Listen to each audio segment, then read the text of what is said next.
अखिल भारतीय विद्यार्थी परिषद एवं प्रयास फाउंडेशन तरफ आज कृति छात्र छात्री जो मैंने बहुत नंबर रखी पास कर समस्त को संबर्धना दि जाऊला मत जोग देवा सुजोग दि जाइए। आम आज समस्त नियाली अंचल समस्त छात्र छात्री को संबर्धित करूँ। यह द्वारा पिला मानकर मनोबल बढ़िबो आउ अधिक रु अधिक पिला माने भल पाठ पढ़ी भल रिजल्ट रखिए से ये प्रयास जारी रोचे।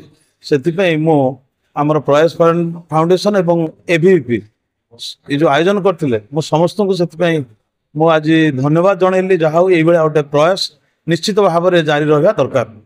ए वर्ष काउंसिल एग्जाम रे 600 रु 518 नंबर रखी उत्तीर्ण होईछि। एई सफलता पाइथारु आज नियाली ब्लॉक तरफ आमको आज सम्मानित करागला जेमिति आगु मध्य आहुरी सफलता पाइबरु सेथिपई उत्साहित मध्य करागला।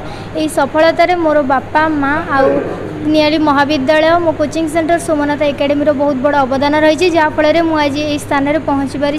आ समस्त को मोर नवेदन करी सफलता पाई समस्त माने श्रेय पातु आई जगार पहुँची पारी से माने धन्यवाद दूँ।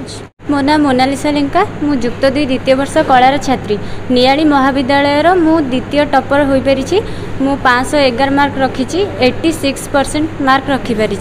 एठी आमको प्रयास फाउंडेशन आ एपीवीपी रु सम्मानित करागला। आमे सम्मानित पई बहुत गर्वित अछु। आमे आगु को एठू शिखा पाइलु जे आमे आगु को आहुरी उत्साहित होई आहुरी भल मार्क रखिबु जेमिति ब्लॉक स्तर रे हेलु सेमिति राज्य स्तर रे जिला स्तर रे जेमिति आमको सम्मानित करा जिवो।